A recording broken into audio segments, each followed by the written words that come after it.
Ningependa vivyo nichukue nafasi hii kuwashukuru watumishi wenzangu wote wa TARURA kwa kazi kubwa ambayo tunafanya na ushirikiano ambao mnaotoa katika kutekeleza majukumu yetu.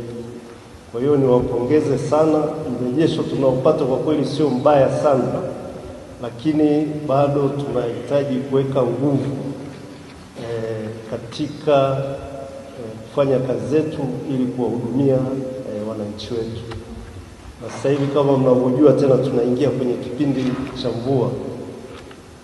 Sisi kinyesha mvua actually kwetu inakuwa ni changamoto, ingawaje kiujumla ile inatakiwa isichukuliwe kama changamoto. Maana bila mvua sasa ina maana shughuli za kilimo haziwezi kuendelea vizuri. Lakini kwa upande wetu wa barabara nadhani wote mnafahamu shida ambayo tunapambana nazo, na haswa ukizingatia changamoto ya kibajeti ambayo tunayo. Kwa hiyo nizidi kuwaomba kwamba tuendelee kufanya kazi yetu kwa weledi, lakini tupeane ushirikiano na kufanya kazi kama timu ili tuweze kumaintain hii sifa ambayo tunayo mpaka sasa hivi. Lakini vile vile ningependa niwashukuru viongozi waliotoka kwenye vyama mbalimbali pamoja na kamishna wa kazi kwa kuweza kujumuika na sisi kwenye kikao hiki cha leo. Kwa hiyo ni matumaini yetu kwamba hoja zilizopo mbele yetu leo tutazipitia na kuzijadili na kufikia sehemu ambayo tutakubaliana kwa ajili ya utekelezaji. Na mimi niwaahidi tutasimamia utekelezaji wa mambo yote ambayo yataamuliwa katika kikao hiki ili kuifanya taasisi yetu izidi kwenda mbele, lakini kutimiza jukumu lake kwa weledi na ufanisi wa hali ya juu.